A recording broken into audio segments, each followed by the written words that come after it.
I was at the Hilton Hotel in downtown Albany near the Capitol building. It was about 9 o'clock on Thursday evening, and I was not there as a guest, but looking for my wife. She was there with her lover. She didn't know that I knew she had a lover, but I knew. I'd known this for a while, and it was eating away at me, little by little, every day, and I was going to do something about it. I thought long and hard about what to do. A person can only withstand so much. For several months, I looked the other way in the hope that her betrayal would end. But that did not happen. Diana continued her romance with Darren's ranger, all the while pretending to be a faithful and caring wife for me.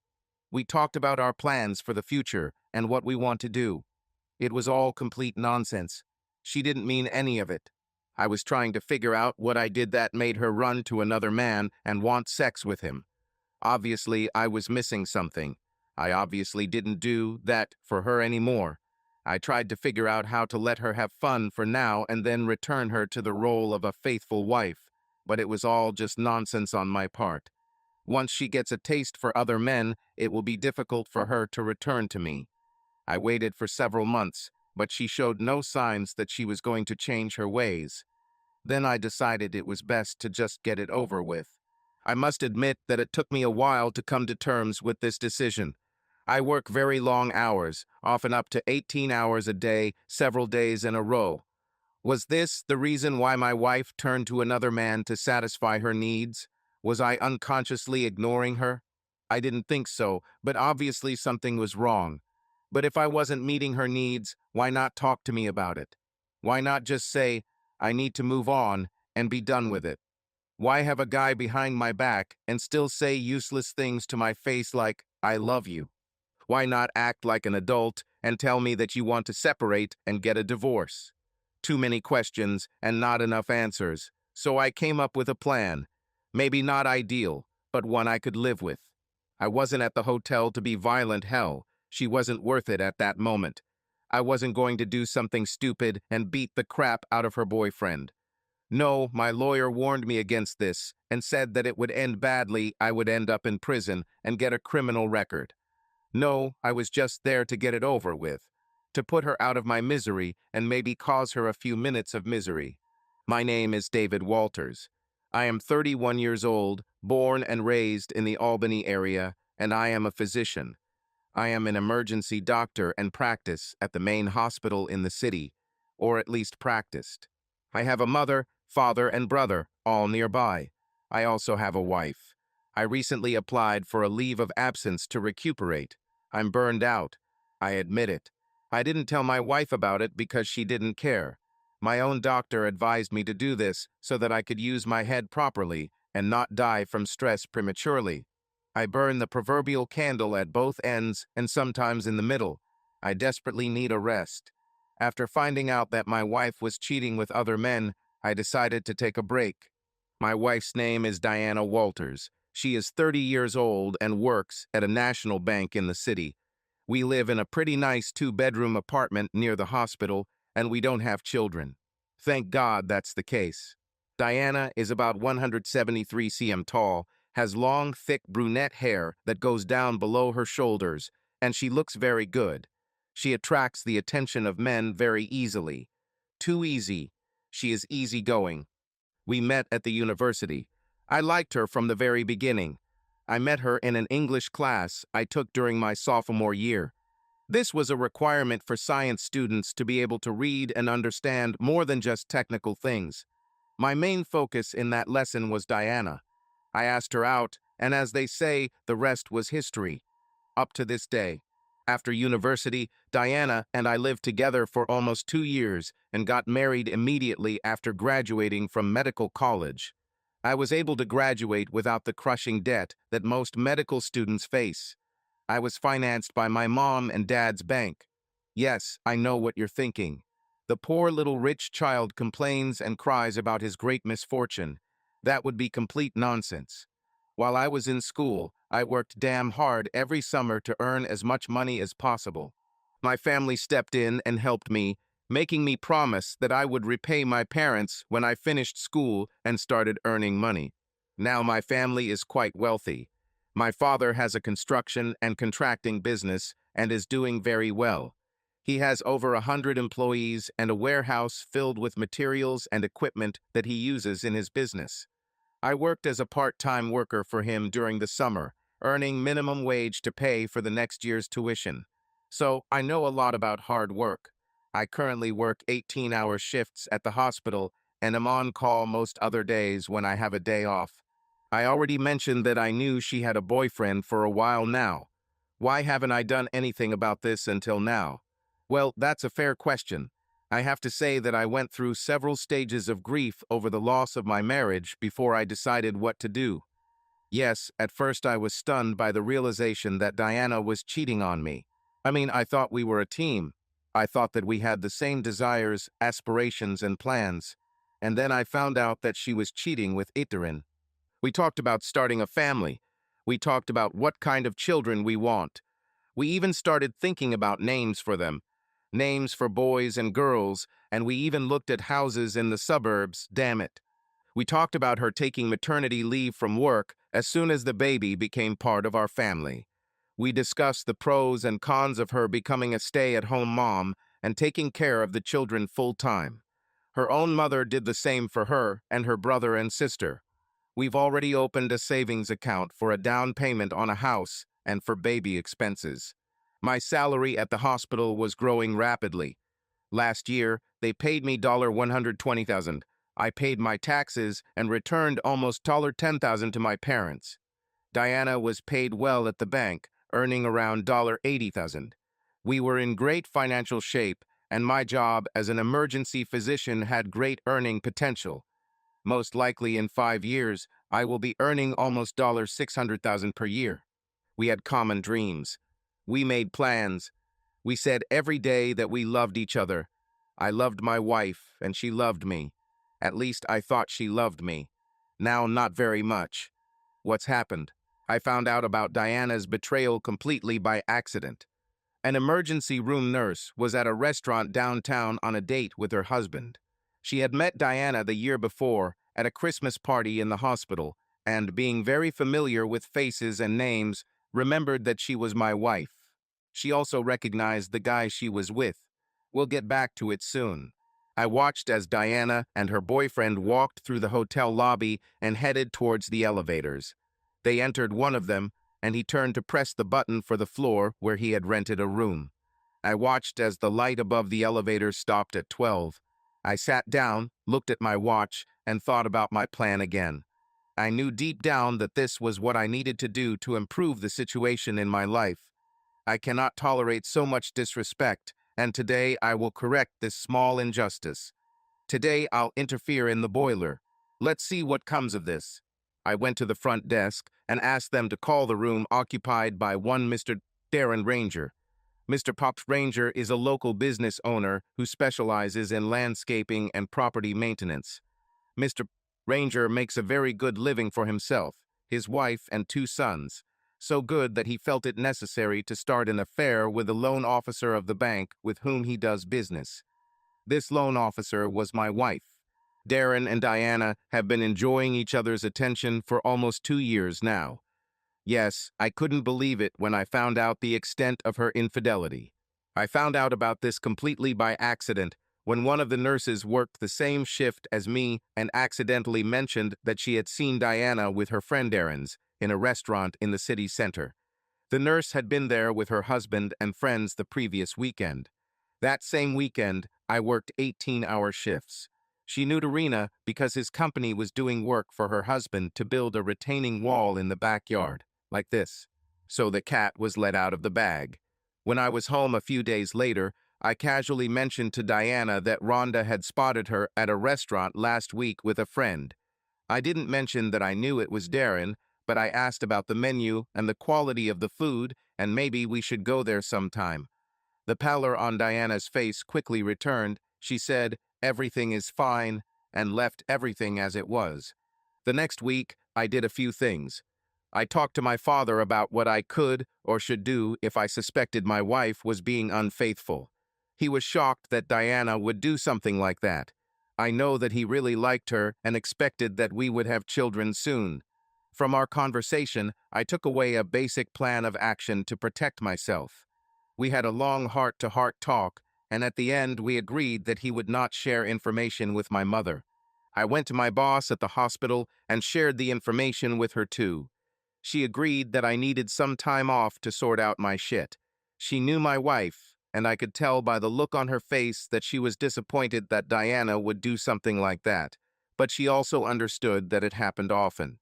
We agreed that I could take 3 months off, and then we would return to my work assignment. I even met with the staff psychiatrist to speak with him, and she agreed that the stress caused by my family situation required some time off to recover. My next task was to pay a visit to the investigation agency and assign them the job of finding out what Diana was up to. It only took them a week of digging, and they had a clear picture of what she and Mr. Cuss Ranger were doing, where they were doing it, and for how long. Hotels maintain records, and for a reasonable cash fee payable to a willing clerk, will make these records available to any interested parties. The state did not have a great law regarding confidentiality of hotel records. A $100 bill handed to the receptionist by the investigator led to a history of Mr. Ranger's business at the hotel over the past 2 years. It turned out that he rented a room there almost every week, regularly, like clockwork. He was almost always there with the same woman. The clerk identified the woman in the photograph as Mr. Ranger's escort. Diana was in the photo. The next thing I did was go to the bank, interestingly not the one my wife worked at, and withdraw every cent I could without closing the account I had there. I have my own credit card, so I didn't have to do anything about it. So, armed with the knowledge that my loving wife was a cheater, I decided it was time to do something about it. I knew that Diana would meet her boyfriend after work, have dinner, and spend a few hours in the hotel room.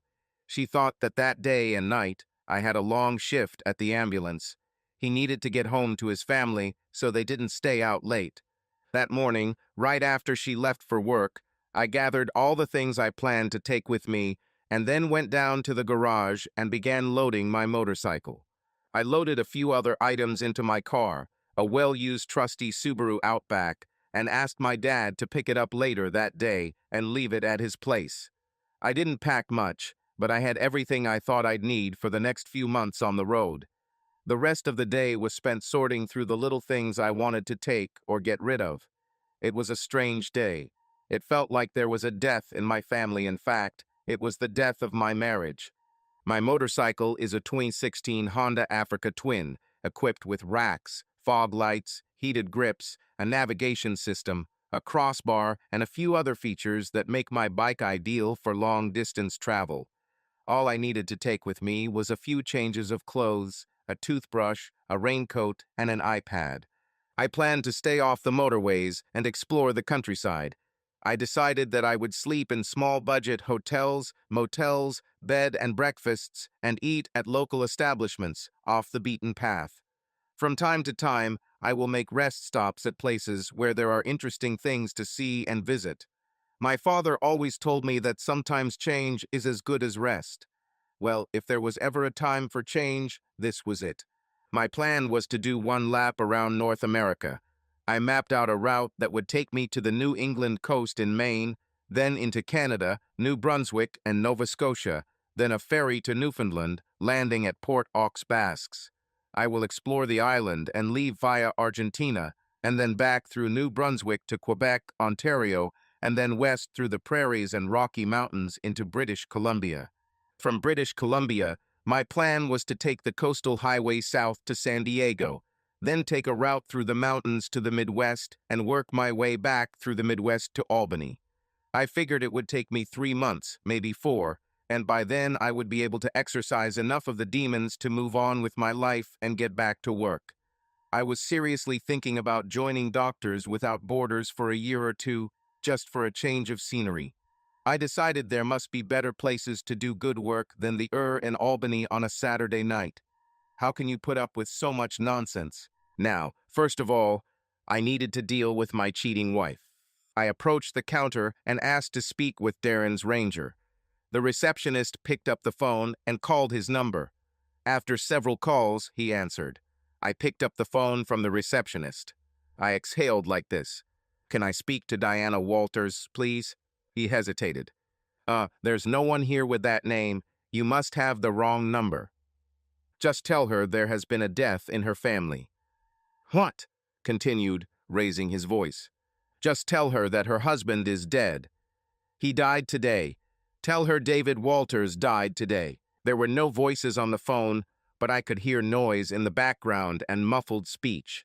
I repeated, raising my voice a little. Just tell her that her husband is dead. Then I hung up. When I handed her the phone, the receptionist looked at me with wide eyes. I looked at her, smiled and thanked her, and then turned and left the hotel. My motorcycle was parked at the entrance. I put on my gear and helmet and waited a few minutes. Of course, Diana ran out of the hotel and into the street. It was dark enough that she couldn't see me or the motorcycle in her haste to get out of there. She quickly got into a taxi. I decided that she was heading to our apartment. Now it's her apartment. I was heading towards freedom. My God. Someone called and said that David died. What's happened? I need to go home urgently. I got dressed as quickly as I could and ran to the elevator. A few seconds later, I was on the street and took a taxi home. I got to the apartment building and ran inside. The elevator took forever to reach our floor. As soon as the doors began to open, I ran down the corridor and hardly inserted the key into the lock. I ran inside and called David. I searched all the rooms, but he was not there. I sat down at the table to catch my breath and felt my heart pounding. I rummaged through my bag for a cell phone to call his father, and then I saw an envelope on the table. On the front side, my name was printed. I took it and opened it. There was one piece of paper and David's wedding ring. Crap, he knows. I unfolded the piece of paper and read it. Diana, now you can consider me dead. Our marriage is obviously dead, by all indications, for a long time, and that's why I left. I took everything I wanted. The rest is all yours, and you can do whatever you want with it. I have notified the apartment management company that I no longer live here, so you can decide whether to stay here or move is your choice. Don't look for me. I'm on the road. I need a break from work, life, and your betrayal with Darren's Ranger. It is clear to me that you are no longer interested in marrying me. Enjoy your life, and I wish you all the best. David. One last thing, my lawyer will contact you shortly with some information that you may or may not use. The choice is yours. Oh shit, what should I do now? I never thought David would find out about Darren. What happened with Darren's wasn't even something serious. It was just fun. David works hard, and even when we do manage to spend time together, many things seem to get in the way of our intimacy. To be honest, I felt lonely without male attention. I knew that David would slow down at work, and when we had a predictable schedule, we would pull ourselves together and be like all other married couples. I thought that over time, we would have a couple of children, buy a house, and become a normal family. This plan went to hell. Darren is a very charming guy, and I found it easy to get attached to him. The more I thought about being with him, the easier it was to think that it wouldn't interfere with my marriage. I tried to call David's cell phone, but found out that his number was no longer in service. I called his mother and father and went there. His father refused to talk to me, saying only that David had left and that I could go to hell. I looked around the apartment again and saw that most of David's things were gone.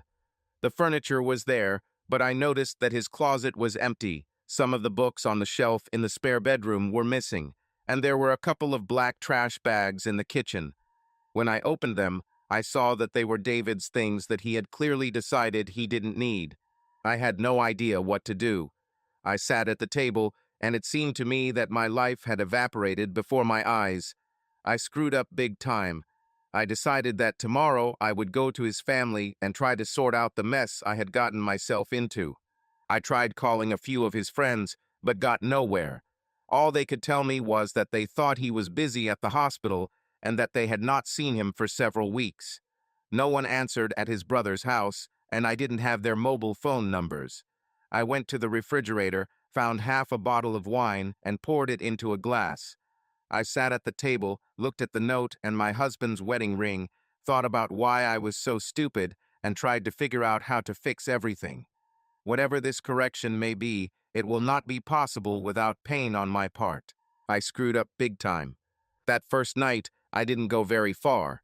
It was almost 10 p.m. when I saw my wife run out of the Hilton Hotel and get into a taxi. She thought I was at work in the ambulance and would be there until tomorrow. She decided that she would have enough time to spend it with her boyfriend and then go home and get herself in order. I pressed the starter on the motorcycle and it immediately came to life. Africa Twin Istet.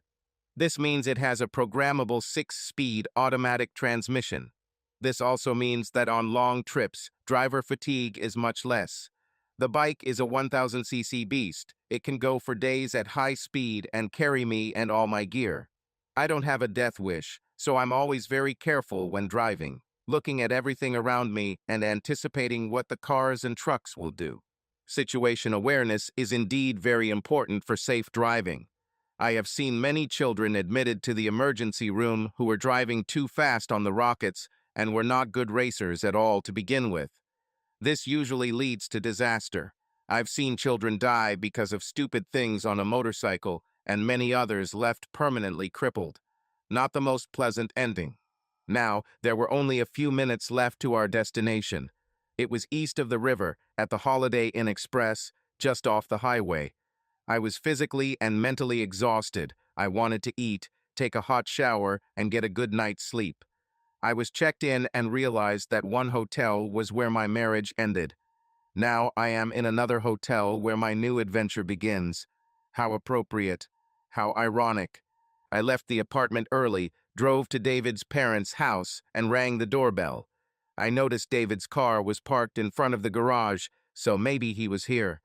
Miriam, his mother, came to the door and, opening it and seeing that it was me, closed it right in front of my nose. I pressed the doorbell button again and waited. I kept pressing the button until a few minutes later the door opened, and this time it was John, David's father. He was emotionless, to say the least. "What the hell do you want?" "Please, John, I need to talk to David. Please, I have to see him. Ask him to leave." John frowned. "You are late. He left Albany last night. I don't know where he is, and frankly, if I did, I wouldn't tell you. John, I need to talk to him and explain everything. If he just listens to me, I know we can work through this." "What the heck? You're having a long-term affair with another man, and you're expecting your husband to just say, 'Oh, don't worry, honey, everything's fine.' As if he would do just that. Get your traitorous ass off my doorstep, and we don't want you here anymore." With these words, he slammed the door. I sat on the step for several minutes, trying to figure out what to do. I rang the doorbell again. I kept calling until John answered. Before he could say anything, I said, "Please, give him a message from me. Tell him I'm desperate to talk to him. Just ask him to call me. Please." I turned and walked back to my car and sat there for a few minutes, hoping John would tell me how to contact David, or if he was in the house, he might come out, but he didn't. He closed the door, and that was it. Nothing else. I returned to the apartment and found a letter taped to the door. It was a letter from David's lawyer, Leanne Collins, informing me that I had been removed from David's health insurance and that all financial assets had been divided equally and David's share had been removed from all bank accounts. In addition, changes were made to the life insurance policies, according to which his parents are now the beneficiaries.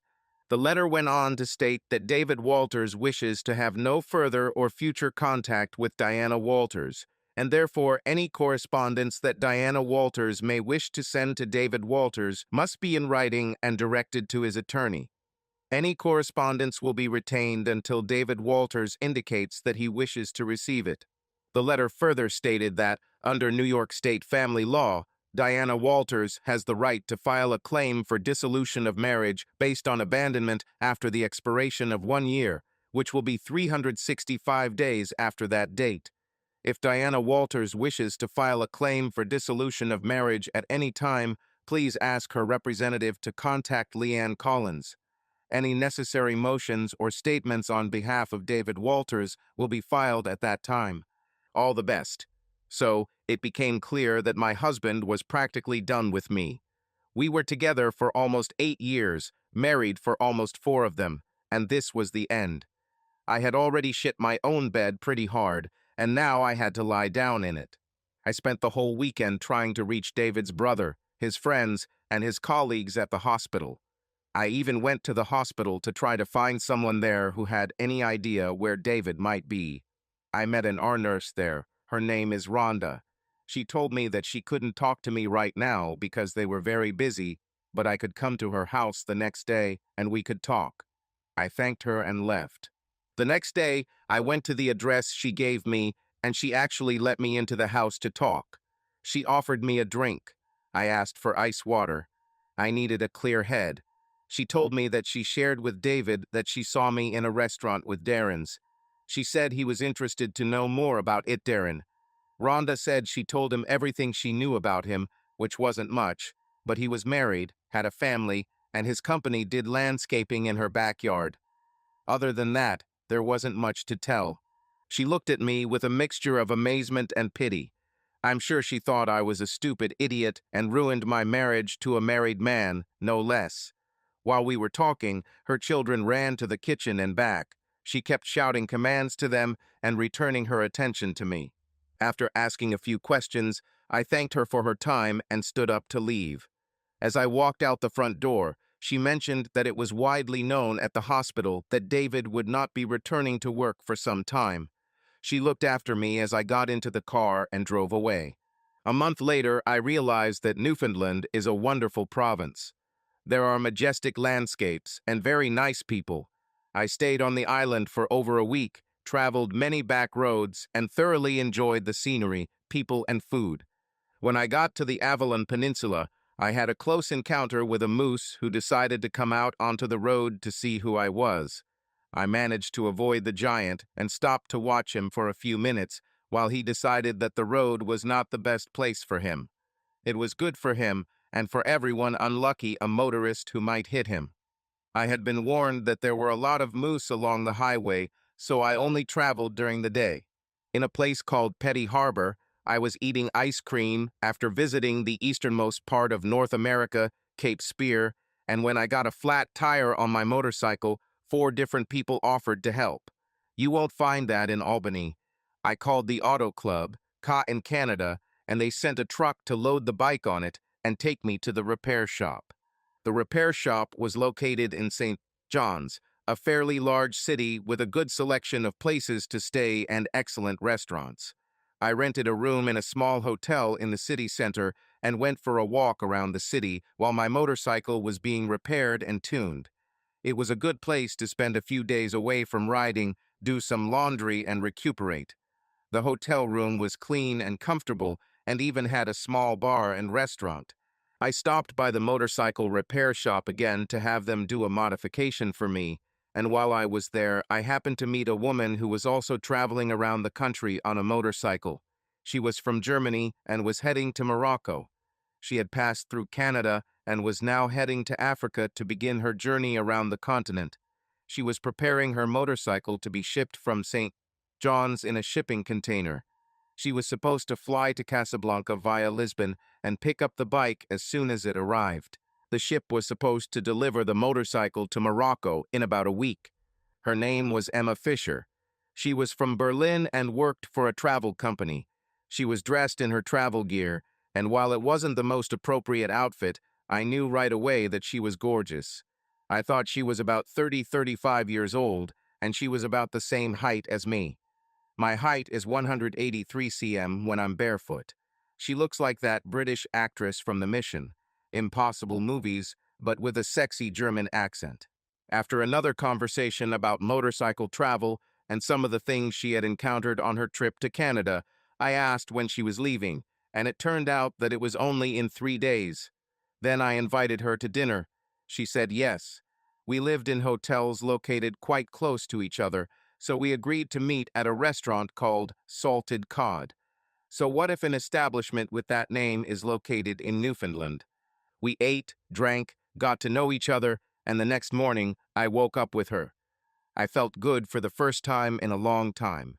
We spent the whole next day together, talking a lot about travel and how exciting it is to travel around the world on a motorcycle. Her smile, voice, and eyes attracted me. I was immediately drawn to her. After I shared my story with her, and she shared hers, we talked about what we each had planned for the next few months. My plan, of course, was to travel all over North America. She had already traveled almost 40,000 kilometers and planned to travel another 20,000 before returning home to Germany. Her plan was to make a loop along the coast of Africa. I thought this could be a much more interesting trip than the one I had planned. Throughout the next day, as I spent time with Emma, I mulled over the pros and cons of changing my plan in my head. I even called my dad and talked to him to let him know that I was thinking about going to Africa. I figured he might think I was having a mental breakdown if I just texted him and my mom saying I was going to Africa and would see them later. We talked for almost an hour. At the end of the conversation, both he and my mother said that I should do what I want. It was my life, and I had to make my own decisions about which way it would go. When I was a child, my dad told me that fathers are where their children's dreams die. I didn't understand this until I grew up, and then I always considered it a humorous, but unfortunately, realistic phrase that my father said to me and my brother. Yes, I have a brother. He is 2 years older than me and is married with 3 children. He works with his father in a construction company. Paul loves to build. He works very hard for his family, and his wife shows him respect for his hard work. Marcy quit her job to raise her kids at home, and let me tell you, I think it paid off for them. She is a wonderful mother, and my parents love her to death. Their children are spoiled by their grandparents. But I digress. Let's get back to my plan. The next evening, I asked Emma if she would like some company on her trip to Africa. I didn't know if she had a boyfriend or husband or significant other that she was going to meet, but I took a little risk and asked anyway. He who dares wins. She looked at me with a smile and asked, "Are you saying that you want to go to Africa?" He said directly. "Yes, I want to." "What happened to your plan to travel around North America?" "Well, you've opened my eyes a little, and I think Africa might be a more interesting place to visit. It's a little out of my comfort zone, but I think I need to challenge myself and see what happens. Maybe everything will work out for me, or maybe everything will be terrible. I do not know now, but I think I'd like to find out. I'm still too close to Albany. I need a little more distance from my old life." "You immediately had a problem. Your motorcycle is here and should go to Africa." I quickly called the motorcycle store and asked if there was still room in the shipping container for another motorcycle. The store owner called me back an hour later and said that if I could come there now and sign some paperwork, he could have my bike ready to ship the next morning. The logistics of shipping a motorcycle are quite simple, but all you need is enough money. 2 days later, I boarded a flight with Emma from St. John's to Toronto.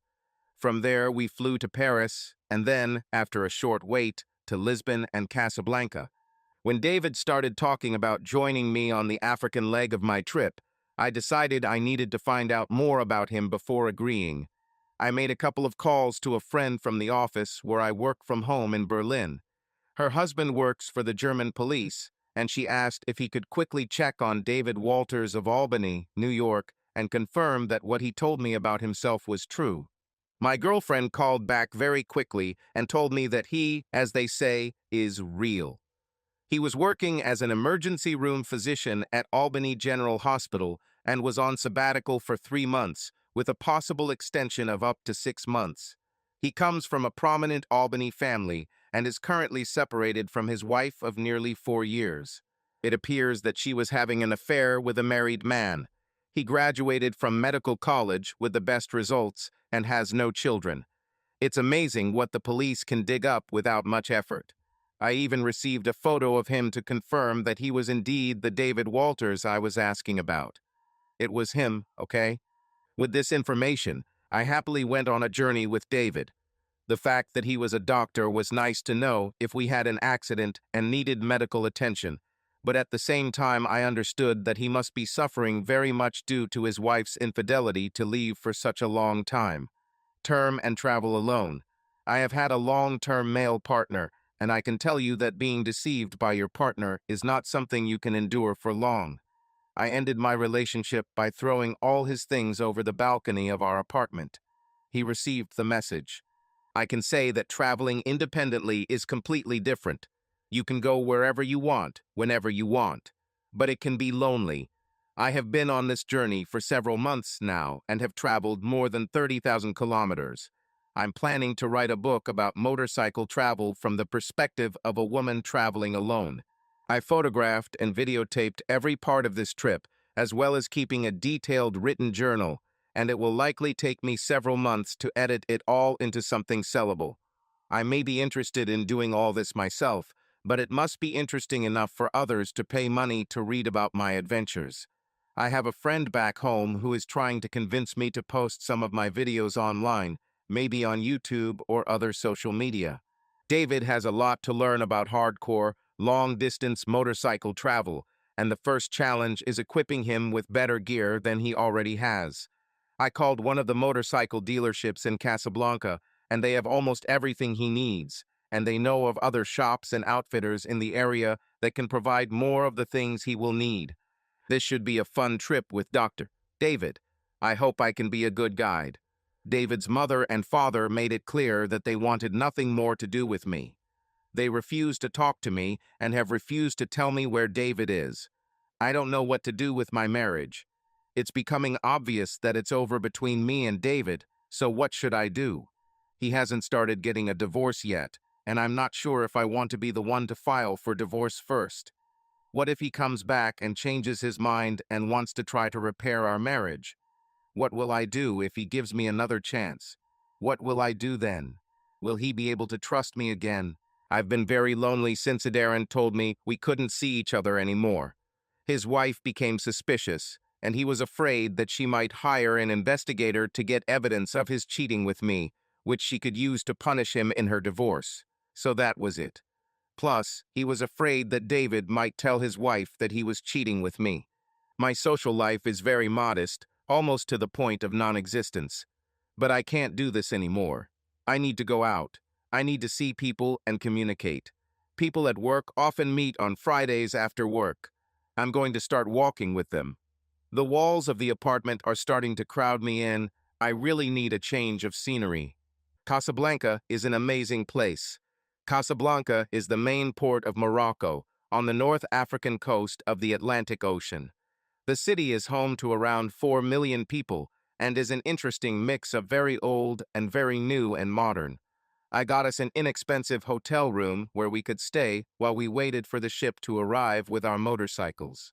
Emma took me to a few places to buy the necessary gear I would need, and we played tourists, walking around the city, eating food and learning about the history and culture.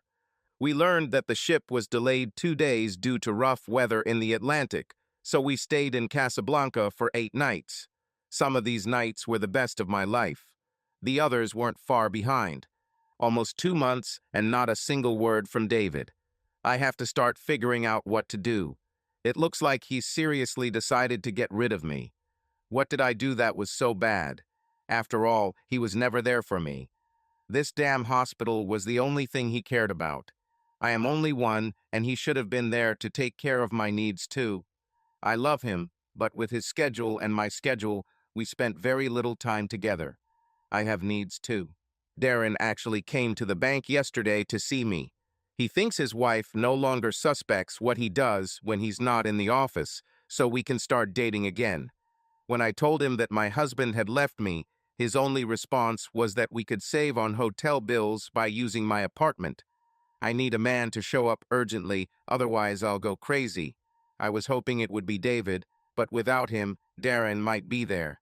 I can't believe the beauty of Morocco. I also can't believe Emma's beauty. The more I learn about her, the more I like her. Not only is she physically beautiful, she's very smart, resourceful, rides a motorcycle very well, has a ton of common sense, and isn't afraid to use it. She taught me a lot about true adventure riding.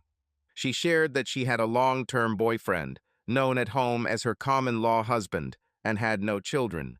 Her boyfriend decided that he wanted to live with another woman, and in a very polite manner announced that their relationship was over. She threw his shit over the railing of the apartment balcony and moved on with her life. In Casablanca, I acquired a bunch of new equipment that I need to survive in these conditions. I now have a supply of gasoline and oil for my motorcycle, lots of water for me, tools for repairs, such as fixing a flat tire or broken chain. My bike has metal skids attached to the bottom of the engine, and I have optional LED running lights. I also have a battery and charging cables since none of our bikes have a Kickstarter. I have a new GPS system that even detects off-road routes and connects via satellites rather than cell phone signals. I have the best riding gear, a sleeping bag, and an inflatable mat that we will sleep on in the areas where we camp, away from towns and villages. I also have a small gas stove for heating water and food. I can even make coffee. This is a basic necessity. We plan to stay in small beds and breakfasts as often as possible and eat local food. This turned out to be interesting when we arrived in Morocco. My North American gut was not ready for the dietary change, and for the first few days, I had to be near the toilet. Emma found this very funny since she was used to eating from a variety of places.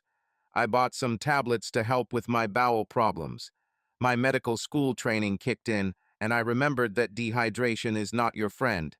I drank more water, and everything was fine. I received a letter from my lawyer saying that nothing was happening to Diana. She was silent and did not try to send me anything. I guess she realized it was over between us or was trying to figure out what her options were and what she was going to do. I didn't really care what she did.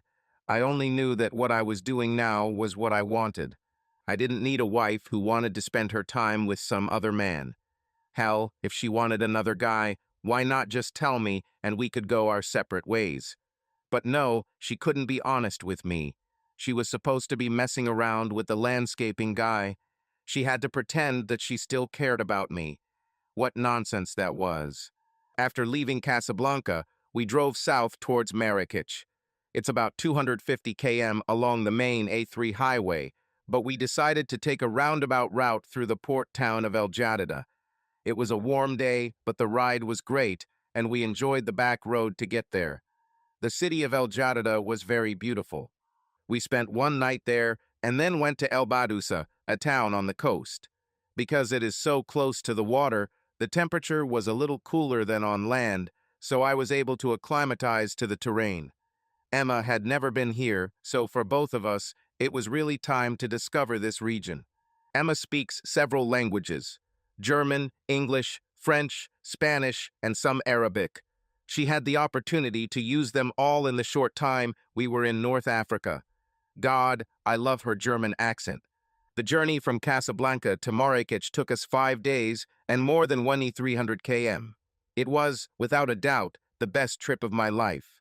Safi and Essaouira were on our itinerary, and then we headed east, inland to the big city. Marrakech is a city with a population of about 1 million people. This is an amazing place, again a combination of old and new. Since none of us had been there, I convinced Emma that we should stay for 3 days and play tourists. That's what we did. I managed to find an inexpensive hotel in the city that had secure parking for our motorcycles. I didn't want them to be stripped of everything or stolen. We checked the bikes every day and everything was fine. Emma drove a BMW F800 GS, and it was equipped with everything BMW can think of to make long-distance driving easier. Maybe I'll come up with some of that later, but for now, Africa Twin is doing a great job here in Africa. More than 2 months have passed, and there is no news from David or anyone he knows. I tried to talk to his family several more times, but every time the door slammed shut in front of my nose. I called his lawyer, but she only asked me if I was starting divorce proceedings or if I had a letter that I wanted him to receive at some point. I didn't write a letter. What the hell was I supposed to say? I wasn't planning on getting a divorce yet. I still wanted to talk to David and see if he was okay with staying married to me. At the end of the day, he is a great husband, and I know he will be a great father when we have children. If we have children. Now it looks like this won't happen. I've had several different guys on one-night stands. Does this make me a bad person? I think so, but maybe not. After all, my husband left me and went to God knows where. No call, no text, no email to say what he was doing and when if he would be back. It would be great to hear from him. Africa is so different from everything I grew up with. The culture, the language, the area, the food, the weather, everything. But at the same time, it looks amazingly like home. The people here are almost the same. People want to take care of their families and homes. They want to make sure they can put food on the table and have a roof over their head. Just basic survival. Parents want a better life for their children. They want peace and security. Not every country on this continent has a stable government whose goal is the welfare of the people. Morocco, the situation is better than in many other countries. Traveling with Emma opened my eyes. She is a real woman with an extraordinary sense of adventure. She is clearly unhappy unless she is challenged in some way. I was challenged to let go of my own fears of different things, places, and environments. I grew up in fairly safe New York State, in a very stable family with a mother, father, and brother. I went to a good school and came home to a comfortable and safe home. Not every family in the world can boast of such luxury. The only thing I realized after my holiday is that people all over the world depend on their families and friends and are proud of the place where they live, no matter how humble it may be. Africa is an experience. Travel is an experience. My eyes open in ways I never imagined, and I am experiencing this together with a wonderful woman. Emma is a wonderful companion and lover. She is passionate, caring, wild, and loves to live on the edge. This doesn't mean she's stupid, quite the opposite. She has a lot of common sense and is not afraid to use it. The thirst for Emma and travel, the thirst for this new way of life. I don't think I can go back to the lifestyle I lived in Albany. I really enjoy being with Dr. David on this trip to Africa. It's so nice to be around him. He is constantly amazed at the difference in things and life in Africa compared to his upbringing in the US. He worked so hard to do the right things throughout his life. University, medical school, his family and wife. And all this led to him being disappointed in the only person who he thought would always be with him. He thought that his wife would be there to support him in his profession and the choices they made together. But somewhere she lost her way. I don't know her, and it's not my job to take her husband away from her, but she appears to have done a good job of throwing him away all by herself. We've only been together a few weeks, and I can tell that if things continue like this, it will be hard for me to leave when he has to go back to work at the hospital. I have a plan for myself that I made before my adventure began, and I must carry it through to the end. I made a commitment to a publishing house back home to write a guidebook for women who want to see the world on a motorcycle. I doubt I'll make much money from it, but I enjoy it. I like doing this, and I think I'm good at it. We are on our way from Marrakech to Layoun. It is about 900 km, and we are driving mainly along the coastal route. In long stretches, there is almost nothing, just dust and wide open spaces. The beauty is breathtaking and awe-inspiring at the same time. A youngster like me must respect the environment and pay attention to what is happening around us. My American passport is not a free pass for much here. A passport issued by an EU member state is well recognized here. Border guards often wonder why an American is in such a place and even rides around on a motorcycle and gets dirty. One customs officer asked me why I left America and came here. I smiled and pointed at Emma. He laughed, nodding his head. He knows why men do this. On the way to Layoun, we stopped for 2 nights. We made sure that we were far from the road and would not become an easy target for thieves at night. I have to say that the first night I barely slept. Every noise kept me awake and alert. On the second night, fatigue set in and I began to sleep more. In the morning, after some ablutions were performed and coffee was brewed on the burner, I felt much better. Gasoline for motorcycles, water and food were our priorities, so we never passed by a place where we could refuel and buy food. We always paid in cash and never left more than the cost of gas and groceries. It's better not to make yourself a target. I'm not saying that West Africa is a dangerous place, any more dangerous than some parts of the US, but it never hurts to be aware of your surroundings and understand that 2 people on expensive motorcycles must have some kind of money on them, so they immediately become a target for a thief who wants to make easy money. My gear protects me from falls, but it can't handle a gun or a knife. I know full well the damage a small pistol can do. I've seen this too many times, in the or at home. Great fun. The drive south, through Western Sahara and Mauritania, was unlike anything I had ever seen or experienced in my life. The landscape was, like on the moon. It was dry, dusty, harsh, and beautiful at the same time. While we were driving, we were able to talk to each other via our Bluetooth helmets. Emma constantly told me about the region, as if she had lived here for many years. She was the editor of a travel magazine and got to know the area very well before leaving home. For me, all of this was amazing. I loved it, but at the same time, I was scared to death. Scary because it was so foreign to my white American upbringing. Did I mention that Emma talked non-stop? Her voice was mesmerizing. I could listen to this woman reading the Berlin telephone directory. Our goal, after leaving Laayoune, was to get to Dakar in Senegal. It was more than 1,800 kilometers. This meant 4 days of pretty intense riding. I managed to increase the distance, but now the challenge was to ride a good distance in hot and dusty conditions. Dust is everywhere. Emma reminds me to drink water about 10 times a day. I have a camelback that holds 4 liters of water, and I empty it every day, plus more when we finish. I've had to stop on the side of the road to empty my bladder a few times, but I find it funny when Emma has to do the same. I could tell you about the trip through Western Sahara and Mauritania, but that would be repeating the same thing 4 times. Lots of wide open spaces with absolutely nothing in them. I already said that we never drove past a place where we could buy gasoline. We both carried an extra 10 liters of fuel on our motorcycles, and we had to use them a couple of times. My bike has a slightly larger engine and therefore uses a little more gas than Emma's BMW. I'm going to buy an extra gas tank to attach to my motorcycle.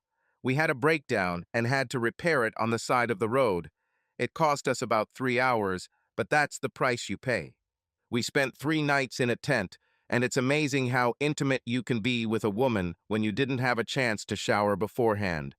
The smell of the human body when it's been hot and sweaty all day is something I'm used to. We washed ourselves a little water and soap on a washcloth to lather all the necessary parts of the body, and we used a cup of water each to brush our teeth. Cleanliness is more important. Well, you get the idea. We crossed the Senegalese border at Diam. The crossing to Rosso is much more difficult, and in order to get to the other side of the river, you need to pay money to almost everyone who, to one degree or another, controls this crossing. We heard from other motorcyclists that there is a bridge in Daima, and crossing it is less expensive. Not too far from the bridge is the city of St. Louis. This is not the St. Louis you are most likely familiar with. It's very different. I knew from some research we had done beforehand that the city was divided into different parts, some of which were on islands. When we arrived in the city, it looked like something I had only seen in movies. Poverty was staggering. However, after driving over the bridge, we saw another part of the city in which there was clearly money. We found a good and inexpensive hotel, Hotel de la Poste, parked the motorcycles, and cleaned up. The hotel was located next to a large government building, so there was always a police presence nearby. This meant that there was much less crime in the area. Good for us. I told Emma that I needed some rest after crossing the desert. She laughed with her infectious smile and agreed that we could both use a little sleep in a decent bed. We spent the next 2 days in this bed. At times, sleep took very little time. We went for food and swam in the hotel pool several times. The hotel even offered laundry services, so we got our clothes in order. I know what you're thinking. A rich guy from the USA can buy whatever he wants in Africa. Most of the large houses in this part of St. Louis were owned by Senegalese, not Westerners. So, park your outrage. Also, things in this part of the world are a little cheaper than in the US. $50 a night for a nice hotel room that would cost $200 in the States is not unusual. Usually, I check my email when I have a good Wi-Fi connection. I wanted to see if my family had sent me anything, and if my lawyer had anything she would like to give me. Mostly it was Mom and Dad asking where I was, if I was okay, and if I was having a good time. This time, my lawyer told me the latest news. It turned out that Diana had written a letter asking about my whereabouts and when I would return to Albany. I asked my parents not to report my whereabouts, and my lawyer was under strict orders to do the same. She told me that Diana had not yet started any divorce proceedings. I figured she would file for divorce soon. After all, she was the one who needed sex outside of marriage, and she had already cheated for years with my boyfriend. 2 years, what I was doing now was none of her business. As far as I knew, everything was over between us. We're done. I planned that if Diana didn't file for divorce before I got home from my trip, I would. I wanted to move on with my life. Right now, I am having the best time of my life. Emma is a wonderful woman. I don't know what the future holds for us. She has plans, and they don't necessarily include me. But it's normal. Our meeting in Canada happened completely by chance. But nevertheless, this is a wonderful accident. After a wonderful 2 days at the hotel in St. Louis, we had to hit the road again. Our goal was Dakar, which was only 300 kilometers away. As we left the city, our plans quickly changed. Already ahead, I saw that a big problem had arisen. Right in front of us, a bus overturned on the road. It appears that a scooter with a family of 5 on it, a propane tank hanging on its side, hit a huge pothole and overturned in front of the bus. The bus turned sharply, but as it did so, the driver hit the truck and it flipped onto its side. After a moment of shock, we pulled the motorcycles to the side of the road and took off our helmets. David ran to the front of the bus and began looking for the family on the scooter. What he discovered was terrifying for most of us. The family was thrown from the scooter, and the father was pinned under the wreckage of the bus. All the children were wounded, and the mother lay unconscious on the ground. The propane tank was pinned underneath her as she and the tank appeared to have flipped over several times. David quickly began working on his mother as she appeared to have the most injuries. David started yelling at me to help the kids, and then at a few other people he yelled at me to go see if the father was alive or dead. I took our first aid kits off the bike and handed them to David. He was very calm and focused as he worked on the mother and her children. Dad was barely moving, and we could see that he would need much more than we could give him to get him out from under the wing of the bus. The police finally showed up, but they did little except direct traffic. David shouted at them to call an ambulance, but they looked at him as if he had 2 heads. Ambulance, here? Fortunately, there were only a few people on the bus, and they slowly got out with wounds. The bus driver had a large wound and needed several stitches. The police finally began to act and, using an iron rod, tried to lift the bus a little so that the father could be pulled out. When he was pulled out, he was in bad condition. David was busy with him and kept asking if an ambulance was on the way. Finally, 2 ambulances appeared, and the mother and father, along with their 3 children, were loaded into the car and taken to the hospital. David and I sat on the side of the road and drank water. David examined the wounds of the people on the bus. One of the police cars took the bus driver, possibly to the hospital. We didn't know for sure. It's not our problem. One of the policemen, with a lot of ranks under his belt, came up to talk to David. He spoke pretty good English. He asked David a few questions with a lot of hand gestures and nods. I couldn't hear what was being said, but I soon found out. The policeman wanted to know why David was providing first aid to the victims. When David explained that he was a doctor, the officer walked away and spoke on his cell phone. There were many more head nods, and then he returned to David and asked if he could follow him. The hospital asked David to stop there and tell them a little about the family's injuries on the scooter. It seemed like the hospital didn't have a doctor at the moment, and the best they had were a few nurses who were very busy right now. We got on our motorcycles and followed the police car to the hospital. This, of course, was not the hospital that I was used to seeing in Europe, but it was not terrible either. The building was old and in need of updating, but it looked clean enough and there was no trash in the hallways. The nurse David was talking to was waving her hands and telling him that they didn't have the capacity to take additional patients. David looked around and found what he needed to stitch up some wounds on the kids, and then he asked me to help him. I had no idea what to do, but he was very good at explaining to me what I needed to do to help him. Stitching is very easy. The hardest part is getting the curved needle through the skin. Once you do this a few times, it won't be difficult. I helped David for what seemed like a long time, but I know it only lasted a couple of hours. It's amazing what can be done when needed. David was great. I couldn't believe what he did. I almost forgot he was a doctor until he ran up to the scene of the accident and started shouting instructions to people.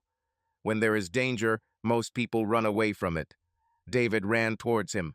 My God, we spent 3 more days in St. Louis. David spent most of this time in the hospital, where he observed several patients, both after the scooter and bus accident, and many others who were brought to the hospital. I learned from a nurse that rumors spread quickly that there is a doctor who sees patients. This meant that many of those who could not get to a doctor could simply get the opportunity to draw attention to their problem. This man worked for more than 30 hours without a break. I returned to the hotel to get some rest and get myself in order. David needed 1 more night to rest and get ready for the trip. When we left the city, it was sad because we knew that now the people there did not have a permanent doctor whose help they could count on. Returning along the road to the south brought completely new adventures. Our planned stop was Dakar. I read a little about it on Wikipedia and really wanted to see the city. Dakar is the capital of the Republic of Senegal and is home to approximately 4 million people. I was amazed by the contrasts of the city. There was a lot of obvious wealth in the city, but there were also areas of widespread poverty. It seemed strange to see expensive Mercedes-Benz and shabby scooters in the same stream of cars, but they seemed to coexist without much open hostility. People did what they did to survive. Families had to be fed and housed, and people had to go to work to do this. Such was life. It was no different from other places I had seen since leaving Albany, but now my eyes were open. Perhaps I had Diana to thank for that. Perhaps her inability to be faithful was the push that allowed me to see a whole new world, one that was previously alien to me, one with whom I can communicate better every day. With Emma as my guide and partner, I insisted that we rent a hotel on the beach. Until now, we divided the costs of the hotels and lodging houses in which we stayed. But I knew that Emma's financial resources were limited, or at least that was the impression I got from our conversations. So I told her I needed a break after my experience in St. Louis. I had the money, and at that moment, I wasn't worried about the cost. So we stayed for 3 days, played with tourists, and spent some time on the beach. It was wonderful. Emma told me that traveling with me made her very happy. I told her that she was quietly saving my life, giving me a new life. But then reality intervened. I checked my email and received this. From Chief Administrator, Albany General Hospital. For Dr. David Walters. David, we hope that you have enjoyed your time off from hospital duties and that you are rested and ready to return to work. Our contract was concluded for 3 months, with the possibility of extension up to 6 months, but only by mutual agreement between us and you. Unfortunately, I have to inform you that you must return here as soon as possible, but no later than the 1st of next month. Your coworker is sick, and the emergency department needs you to return to work. I'll be able to cover the doctor shortage within a few weeks, but suffice it to say, we need you back here as soon as possible. Let me know if you have any problems, and I will do my best to help. Call me when you receive this, please. David, I'm sorry to interrupt your plans, but we really need you. So wherever you are, please get your ass home. Laura. Dr. Laura Johnson, Chief Administrator. Damn it. All good things must come to an end, and this adventure was yet another casualty of reality rearing its ugly head and biting me in the ass. I decided that I could ignore the letter for a few days and continue with the trip. That's what I did. The road to the south was very difficult and, frankly speaking, much more dangerous, especially since David shared that he was told to return to the US and return to his job at the hospital. We talked about me going home to Germany when he had to go home. I then suggested driving a little south into Namibia and driving from Windhoek to Cape Town. We contacted a motorcycle shop in Dakar, which had contacts for sending our motorcycles by plane, and agreed that in 2 days they would be loaded onto a cargo truck airplane. That's what we did. The flight to Windhoek was memorable because the plane was old and the pilot and co-pilot looked like they were nothing more than teenagers.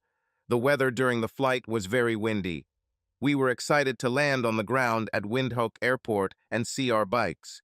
We sorted out our equipment, paid our curators to make sure nothing was accidentally lost, and hit the road. The journey south to Cape Town took only 5 days. We both knew that the end of our time together was approaching quickly, and so we tried to make the best of it. I didn't want to part with my hero, but I had to get back to work. I needed to start writing a book and edit hundreds of hours of video. The publisher was eager to see some progress, and the money they had given me was running out. I needed to go home and take care of business there. David arranged flights for both of us to Frankfurt, and we parted ways there. He'll fly to New York's Kennedy Airport, and I'll take the train to Berlin. There is a direct train from the airport to Berlin, which takes about 5 hours.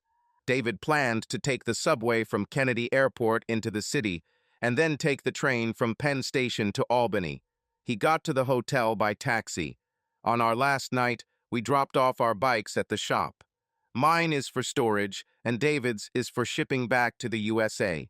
It was a sad day for me, and I could tell David didn't want to come home. At Frankfurt Airport, we were very quiet. I looked at him, and he looked so sad. His eyes spoke for themselves. I kissed him and told him he needed to catch the next flight. He kissed me back and whispered in my ear that he loved me.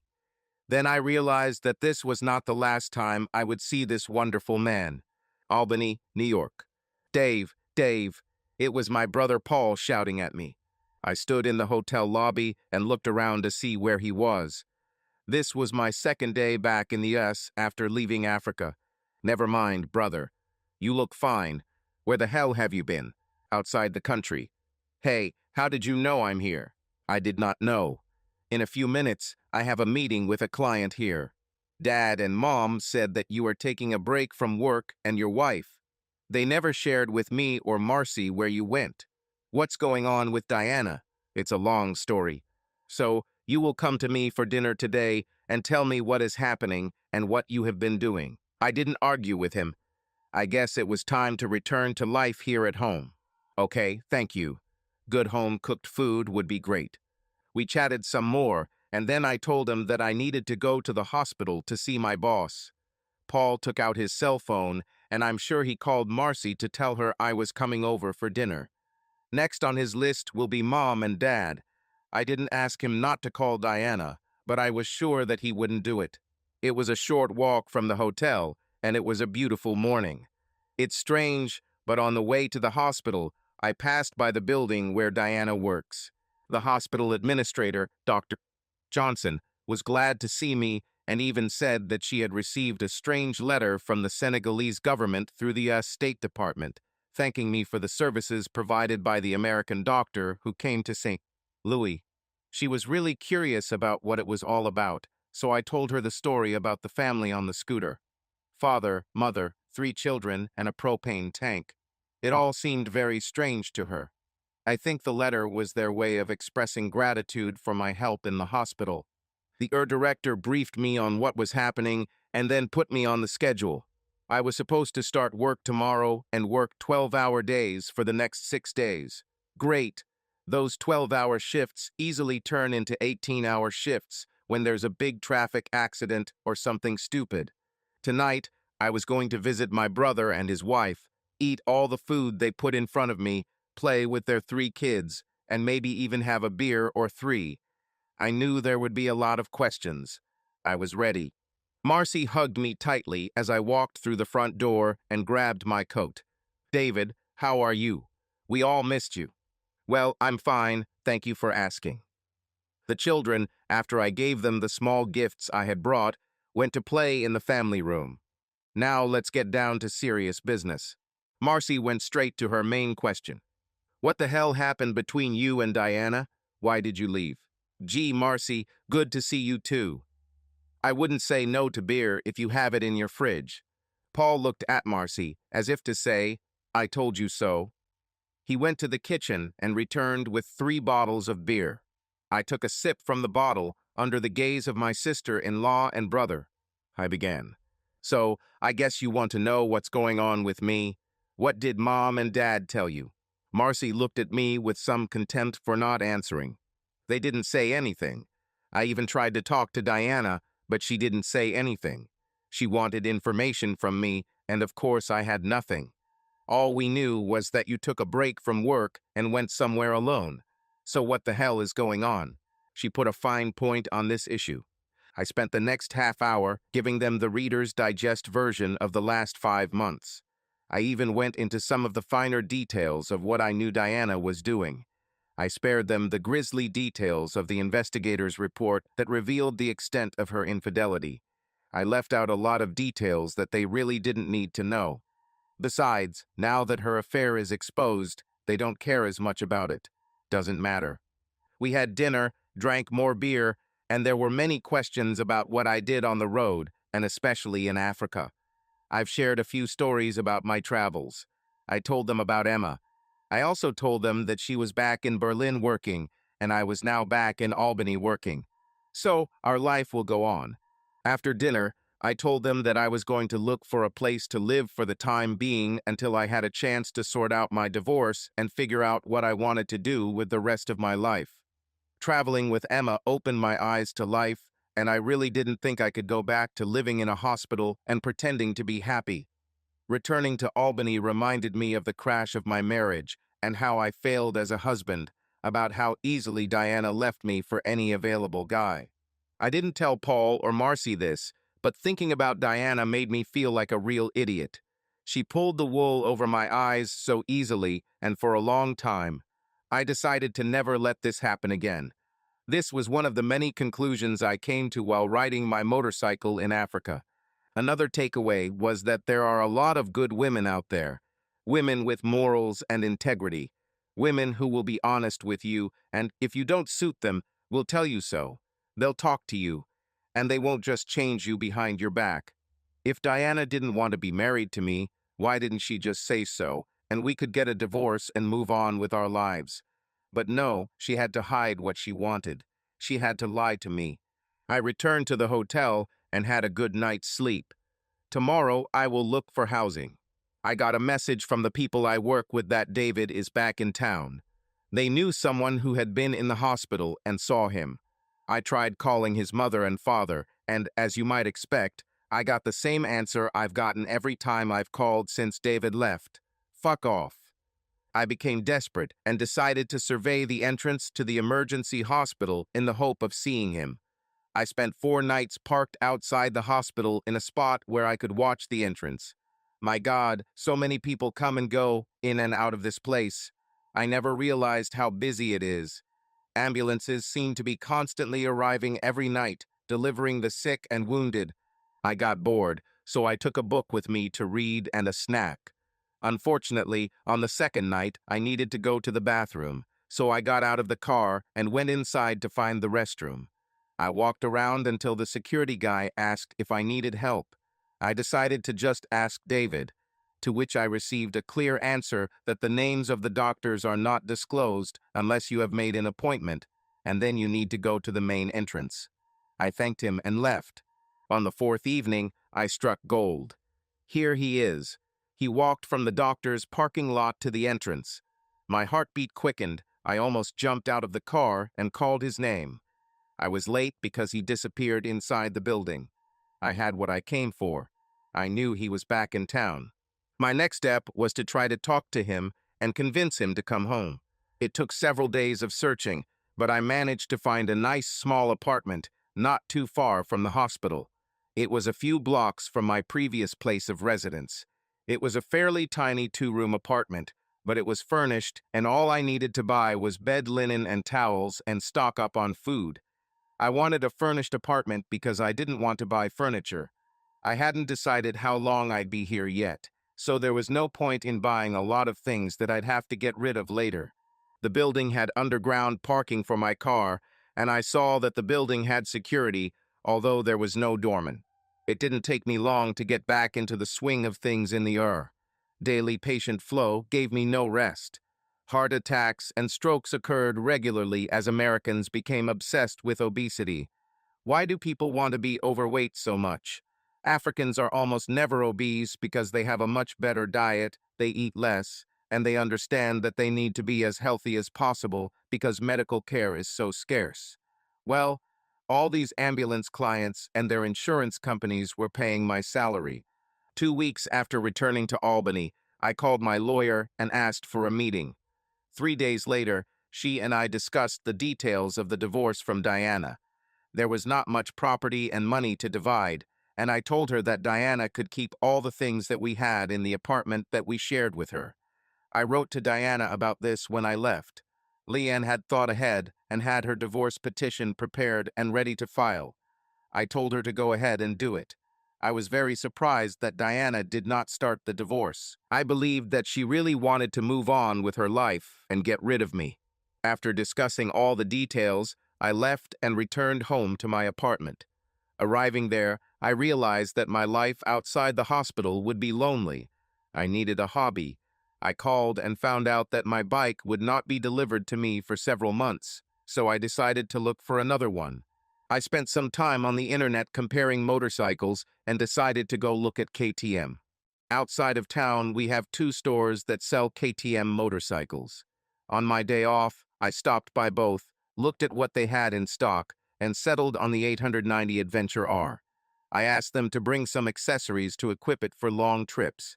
Racks, additional lights, a quick shift adapter, and a few other little things. All this made the bike great for riding on both paved and dirt roads. It wasn't cheap, but what the hell else could I spend my money on? I came home, and a guy in a suit was standing near the building. As I approached the entrance, he looked at his phone and then asked me, "Diana Walters?" "Yes, and who are you?" He handed me a large envelope. "You've been served." Before I could say anything, he walked away and took a photo of me with his cell phone holding the envelope, and then quickly turned around and walked to his car. Crap, I knew this would happen. So here's a quick guide to New York State divorce law. You can file for divorce in New York if you and your spouse have been separated for at least 1 year, or if the marriage has been irretrievably broken down for at least 6 months. My lawyer emailed me to tell me that Diana had been served with divorce papers. Leanne expected that in a week or so she would hear something from Diana's lawyer. Until then, nothing could be done. If Diana drags her feet, Leanne will go to court, file an application, and achieve its satisfaction after a year. So, in this case, Diana's long affair represents the irretrievable breakdown of the marriage. If she objects to the divorce, then the fact that we have not lived together for the past 6 months means that we must live separately for another 6 months, in which case the legal requirements will be met. Either way, the divorce will be final in about 6 months. Easy, easy. And then my doorbell rang. Okay, I did something I probably shouldn't have done. I followed David as he left the hospital at the end of his shift 2 days ago.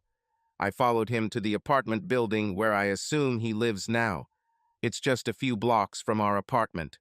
Well, mine, I guess. Now that I knew where he was, all I needed was the courage to go to him. I waited a few more days to work up the courage and dressed in an outfit that I knew David liked. He was simple, but at the same time, he always told me that I looked good. It was skinny jeans with high heels and a white sleeveless blouse. I put my hair in a ponytail just the way he liked it. Simple but elegant. If everything goes the way I want, the jeans and blouse can be removed quickly. I went into the store and bought a beer that I knew he liked. It was something called IPA. I don't know what that means, but I know he likes it or likes it. I also took a bottle of white wine for myself. California Chardonnay. Taking a deep breath, I pressed the button to call his apartment on the panel in the entrance. After several calls, he answered. "Hello. David, is that you? Who is this?" "It's me, Diana, your wife." Silence. "Can I go up?" Silence again. "I would like to talk to you." Silence again. After what seemed like an eternity, The door buzzer sounded, and I grabbed the door before he could change his mind. I took the elevator to his floor and walked to the door of his apartment on unsteady legs. I knocked. I was not surprised when my apartment intercom informed me that someone was calling my apartment. There are always people in apartments. Girls' tour guides sell cookies, Mormons sell Jesus and salvation, and politicians want to get elected or re-elected. But it was a surprise. It may have been a big mistake, but I let her in. When I heard a knock on the door, I waited a few seconds before opening it. I needed to take a deep breath and collect my thoughts and emotions. In the few minutes between her pressing the bell and knocking, 100 thoughts ran through my head. These were all questions I had and anger I wanted to vent. Before opening the door, I reminded myself that I was moving on. I'm in a better position than I was 6 months ago. I opened the door, and there she was. The look on her face was, well, she looked good. She looked tired, but good. The woman who was my wife. Damn, she's still my wife. Just a little longer. She was just standing there, outside the door. I opened the door all the way and invited her to enter. Hello, Diana. What brings you here this evening? Hello, David. I wanted to talk to you. Lately, it's been hard to talk to you, and even harder to find you. I turned and walked down the short hallway to the kitchen. I saw that she had a bottle of wine in her shopping bag. I brought her a wine glass and placed it on the counter. She handed me the bottle. I was supposed to take the cap out, but I noticed it had a screw cap, so I opened it and poured it on her. She pulled a can of IPA beer out of the bag and handed it to me across the counter. I wasn't sure if alcohol was good for me right now, so I told her.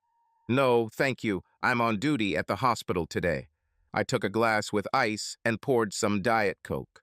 I pointed to the table for us to sit down. I decided that what we needed to talk about was better done at the table rather than pretending we were all friendly and informal in the living room. Now was the right time to end this marriage so we could start signing the papers and our lawyers could get the judge to stamp them and be done with it. David got straight to the point. No preliminary, how are you, or good to see you after so many months. No, he looked as serious as I had ever seen him. My stomach dropped into a knot as I started. You scared me to death when you called the hotel and asked Katerina, tell me you're dead. He didn't know who was calling, and of course, he didn't recognize your voice. I was shocked when I returned home and found your note and engagement ring. I took his gold wedding ring out of my bag and slowly placed it on the table. He just looked but didn't touch it. He had no intention of approaching him. It was poison to him. I tried to talk to your family, but none of them wanted to give me time. Your father repeatedly told me to go to hell. I think I deserve it. Since you left, I've been in some kind of hell. David hastened to answer. What did you expect from me? I found out that you have been cheating for a long time, Darren's Ranger, and you decided I shouldn't do anything about it. What kind of idiot do you take me for? It doesn't matter. I understand what kind of idiot you take me for. Everything was wrong. What did it look like? I was lonely. You were always in the hospital. You were never home, and when you were home, you were always exhausted, and you never had time for me. So this meant that you could go and cheat with another man. Was it okay to ignore that we were married? It was normal. Why the hell couldn't you at least talk to me and tell me you wanted out of our marriage? Why lie to me for so long? David looked at the table and refused to look at me. I couldn't blame him, could I? He took the glass and then said, have you signed the divorce papers? No, I don't want a divorce. I want us to be a normal family again. I am still your wife, and I want to be your wife and the mother of your children. David laughed. You must be joking. It was a statement, not a question. Are you completely crazy? No, I still love you very much.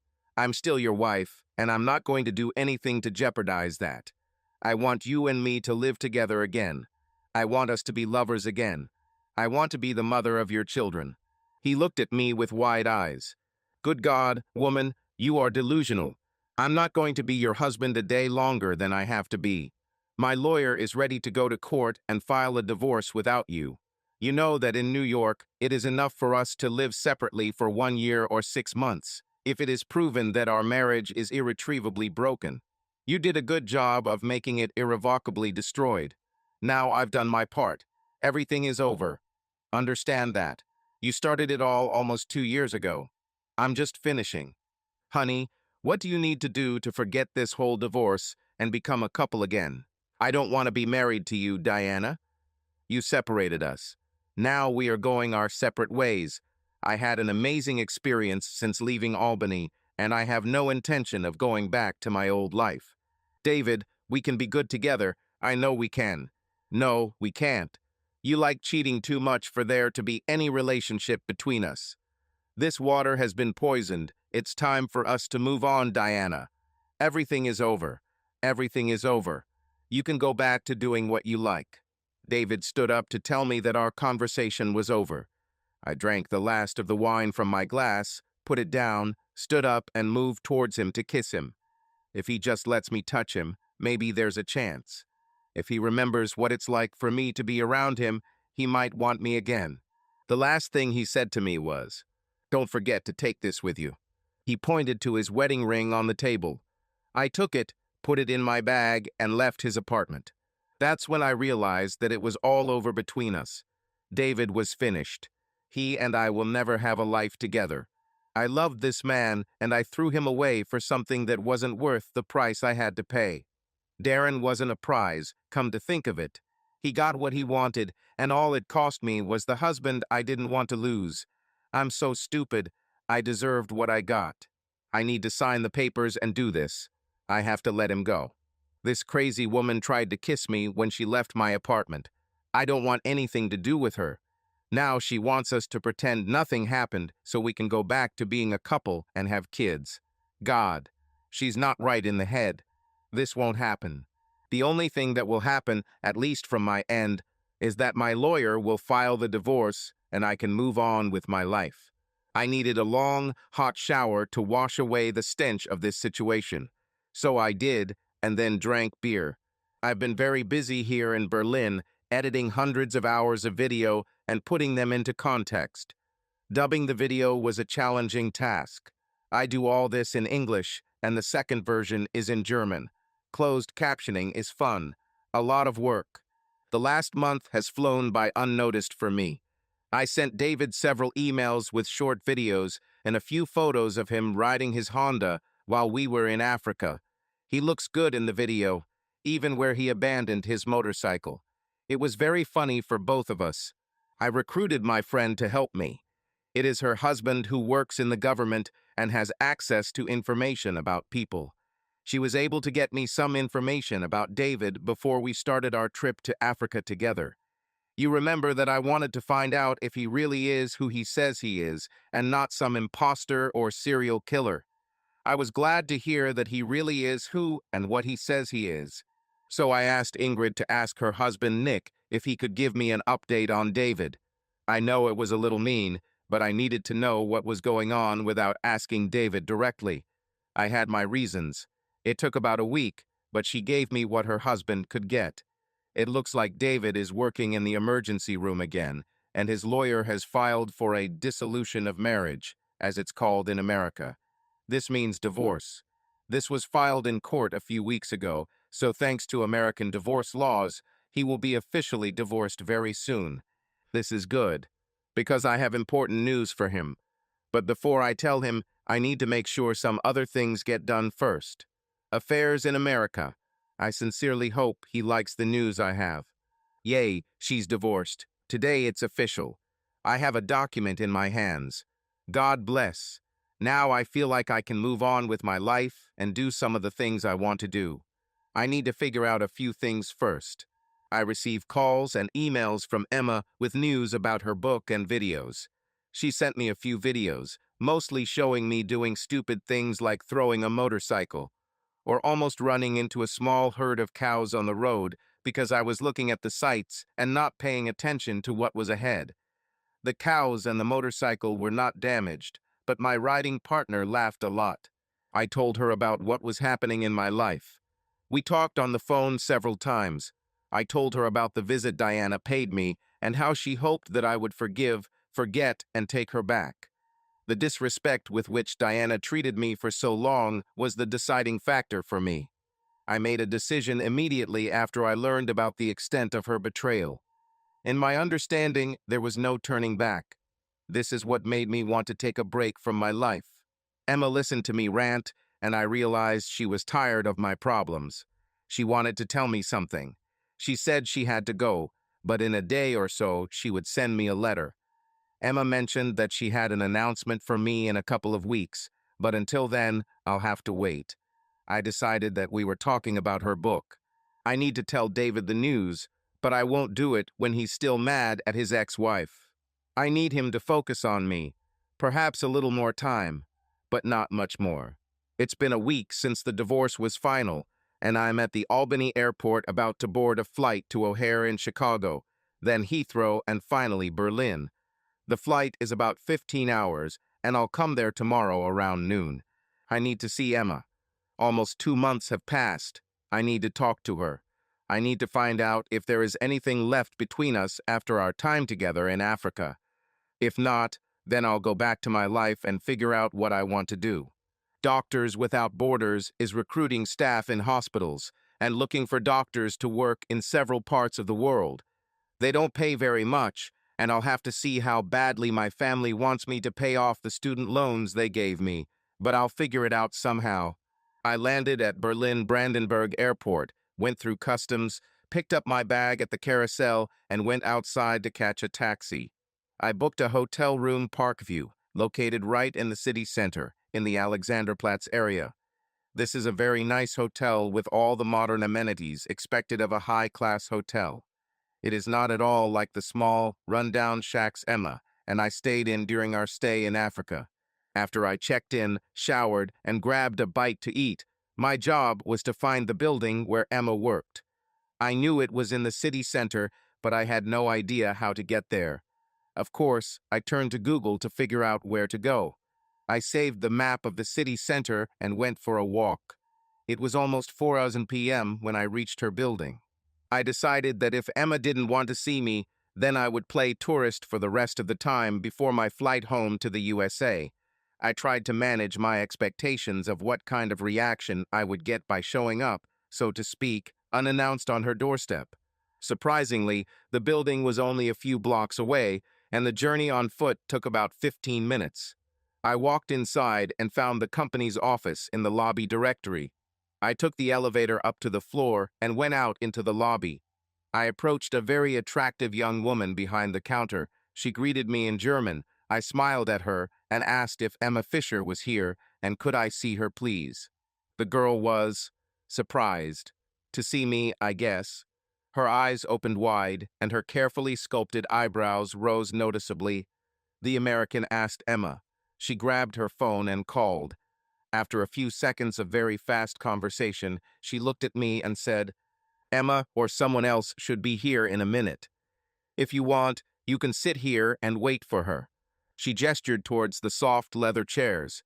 When I went to sit down, she grabbed the phone again and started talking, this time quietly, almost in a whisper, but very quickly in German, to the person she was calling.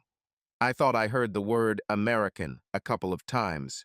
She looked at me from the corners of her eyes. In the few minutes that I sat there, several women passing by looked me up and down. I didn't know what was happening. I was definitely under scrutiny. Do they really do this to every visitor? Do they really have so few visitors here? Another very attractive woman came up to me. "Dr. Walters." Before I had time to think, I answered, "Yes. Follow me, please." It wasn't hard to follow her shapely backside, encased in a very tight short skirt, with her high heels clicking on the polished granite floor. I then realized that I had told the receptionist that I was David Walters, not Dr. Gnaze Walters. Looks like they know more about me than I thought. We walked down a series of corridors, through fancy glass and steel offices. Many women looked at me. I wasn't sure if it was because I looked out of place, or because my fly was open. I quietly checked it. Did not have. Was there an announcement over the public address system that a strange American was roaming the hallways? After a long walk that looked like it would end in the lobby, I saw Emma coming around the corner. There was a wide smile on her face. She ran the last few steps to me and grabbed me in a very tight hug and kissed me on the lips. How many people were looking at us? My God, David, when did you get to Berlin? A few hours ago. I went to the hotel and cleaned myself up before coming here. I didn't want to show up here looking like a tramp. I thought that in this form, people from the security service would throw me out into the street. I figured she would ask why I came. This will tell me if we are back to acquaintances status. What days times we spent together in Africa are left behind, put on the shelf as beautiful memories, and our real lives are ahead, on their own, separately. Emma spoke, and the audience watched and listened. She took my hand, we turned and walked into the editing room where she was working. She wanted to show me what she was doing with the videos she had taken during her travels. Emma was wearing a very beautiful long and flowing black skirt, a long-sleeved white blouse and heels, but not as high as many of the other women. The way they walked and looked like there was a fashion show going on here. Her clothes were far from the motorcycle gear I was used to seeing her in. I decided to just go with the flow and see how things went over the next few hours. We talked about her work on the book and the videos that will be part of it. Some of the video will be posted on YouTube, and most of it will be posted on the publisher's website. People will pay a subscription to watch them. Do you have time to have dinner with me? I'd like to know what's new with you besides your book. And there are some things I would like to tell you about what happened to me. How long can you stay? Well, I can stay for a few days. My return flight is in 3 days, but I can easily change it if necessary. What do you mean? I didn't know what Emma was getting at. Either she asked me to stay longer, or she was wondering when she could get rid of me. I don't want to look like a leftover fish dish, get rid of it quickly so it doesn't stink. I had enough of not being wanted by the women I thought cared about me, so I was on guard. I want to introduce you to my family. I told them a lot about you, and they really want to meet you. This answer could have knocked me off my feet. Oh, well, I guess I can do that. First, I need to eat, and I would really like to try some good German beer. I can leave and meet you after you get off work. No, you won't leave. I'm leaving now with you. It's been a few months since I've seen you, and I have big news for you. As we walked out, heads turned to look at us as we walked past. Emma held my hand. We walked back to my hotel. On the way, I asked her where she lived. She replied that she was in an apartment nearby. I briefly wondered if she had a husband she hadn't told me about. The last thing I wanted was to be the second man. It would have been easy enough to hide such information when we were traveling in Africa. But when she returned home, things would get serious very quickly. Reality bites you in the ass very quickly. I realized that I didn't know as much about Emma as I wanted or needed to know. Maybe I really want to meet her family. We got to the hotel and went into my room. So why does your family want to meet me? I told them about you and our joint travels in Africa. They are very eager to meet you since you come from the United States. I told them about my travels in Canada. My parents have been to the United States several times to visit my aunt in Florida. She lives there part of the year, I think, near Tampa. There are a lot of pensioners there. The weather is pleasant, especially if you have arthritis. Emma laughed. I think she has it, and she likes the beach. She took a sip of her cola. We can go to my parents tomorrow if you want. We will need to go by train. This will take about 6 hours. Where do they live? In Ulm, in the south. My father worked as an engineer at Volkswagen. He developed production systems. I find it all very boring, but he can talk about it for hours. I'll let him tell you all about it. My mother is an accountant, but she is now retired, like my father. I'll call them and tell them we're coming to visit. I decided it was best to go with the flow, at least for now. The conversation turned to me. So, are you officially a free man now? I smiled widely. Yes, I'm free, and I have documents to prove it. I reached into my pocket and pulled out a sheet of paper folded into 4 and placed it on the table. I'm a free person. Emma turned it around and looked at it. I've never seen these before. Congratulations. How does it feel? This is good. It was inevitable from the moment I found out that she had been cheating for almost 2 years. She didn't want to be with me. If she had wanted to, she wouldn't have done what she did, and for as long as she did it. I shrugged and took a sip of my beer. She asked, "What do you want to do now?" There was a motive in this woman's questions. She dragged me several hundred miles to meet her family. I was being assessed. For several months, we had the level of intimacy that couples who are deeply committed to each other usually have. I thought that perhaps it was a German characteristic to quickly enter into a relationship after meeting someone. But no, it was completely different. I don't know completely. I'm not sure how much longer I want to stay in Albany. They want to see me in the hospital and will pay me well, but there is too much history there, and I need to find another part of the world to explore. You instilled in me a thirst for travel, you know. It's mostly your fault. I chuckled at these words. Emma smiled back. We spent the night in my hotel room and went to Emma's apartment in the morning so she could pack her bag. She made a few phone calls, and then we took a taxi to the train station. I love trains in Europe. They go on time. They are easy to get to, and the airports have much less paranoid security measures. We found our seats and made ourselves comfortable. When we arrived in Ulm, we were greeted by a couple in their 60s, and I immediately noticed that Emma looked very much like her mother. Same eyes and hair, but she had her father's smile. We met and went to look for her father's car, a Passat station wagon. In Europe, such cars are called estate cars. Their house was old, but in excellent condition. The interior has recently been thoroughly renovated with all modern appliances and amenities. I complimented her father, Carl, by telling him that my father was a builder and would have greatly approved of the work he had done. Carl seemed to grow taller from this compliment. I was offered a beer, and Emma went to get drinks for everyone while we sat. The looks I was getting just screamed, "Tell us all about yourself." But they started with, "So, you are an American. Where in America?" I tried to exude as much charm as I could. They say that the first impression is a lasting impression. So all the manners that my mother and father taught me were put into action. Albany, New York. North of New York, about 2.5 hours away. Lots of nods about this. Thank God Emma came back with the drinks. Beer for Carl and me, red wine for her mother, and a glass of ice water for myself. I started connecting the dots.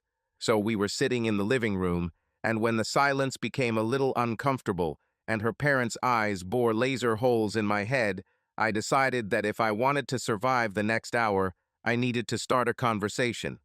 The best way to start a conversation is to ask people about themselves, so that's what I did. I knew they wanted to know everything about me, but I turned my attention to them and used what little Emma told me to get them to talk about themselves. It didn't take long for Carl to start talking. He started galloping away, telling me about the superior quality of engineering in Volkswagen and the other wonderful cars they make. Emma's mother, Maria, was much more modest. She worked for many years at a large accounting firm, focusing primarily on auditing. She retired when Carl did, and they planned to travel, especially to warmer climes, when they were older. They wanted to buy a holiday home in Spain or Greece, somewhere on the water where it's warm in winter. Germany is now too cold for them in the winter. They deserved a break from the cold. They have friends who do the same, so they might be able to find accommodation nearby. They'll look. It was like my own family, surprisingly similar. My parents bought a huge van, one with a big diesel engine, and they planned to see the country. They also wanted to spoil their grandchildren. I know they thought I would add to their number besides my brother and his brood, but it didn't work out. It happened. A big dinner was being prepared in the kitchen. Carl continued his review of the benefits of German engineering and German beer, while Emma watched me closely as I watched her. Carl did not fail to tell me that it was he who gave Emma the start of motorcycling. He has owned motorcycles for most of his adult life and still has a BMW 1E200 in his garage. He also has a smaller motorcycle for local use, but a larger BMW for long-distance travel. Maria travels often with her husband, and they travel for several days at a time. Not as long as before, but they still like to travel long distances. He will be proud to show me his motorcycles tomorrow. In the evening, we ate. I felt like I was being scrutinized to get some kind of seal of approval, almost like being in an interview.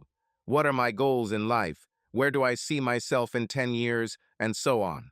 I expected to be given a different bedroom than Emma, but was a little surprised to find that Maria had provided fresh towels for both of us in the same bedroom. We hugged each other and rested for a few minutes. I whispered in her ear, "How long?" Emma didn't move. "Long?" "Yes, how long?" "Long for what?" "How many weeks?" "You remember that I am a doctor, right? I know what a pregnant woman looks and behaves like. I'm pretty sure you're pregnant. I think about 3, maybe 3.5 months. Oh, Lord. I counted and put the dots. The dots said no, they shouted to me. I will become a father. The woman on the bed next to me smiled at me and stood up from the bed to grab her bag. She took out a plastic test and handed it to me. 2 blue stripes. My world changed in an instant. I did the math, and it turned out that the place was somewhere there. St. Louis, maybe Dakar. Only about 3 months. About a month ago, I visited a doctor in Berlin.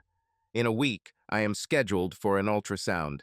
I came prepared for the fact that Emma and I would move on, not as lovers, but as friends. I know what time and distance do to relationships.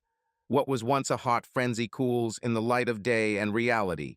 But a big part of me wanted there to still be a connection between us that wasn't broken, which would light up again. And it happened. Just a minute. I crawled out of bed, went to my bag, and began to look for something I had taken with me. I took this just in case. I took it in my hand and returned to bed. Emma sat down. I opened the small box and took out the ring. "Will you marry me?" Her face immediately became brighter and her eyes widened. "Yes, yes, yes." I hugged Emma as tightly as I could until I remembered that there might be other people wanting to hear this news. I got up, quickly got dressed, and opened the door to see 2 very surprised people standing in the hallway. "We'll go out now."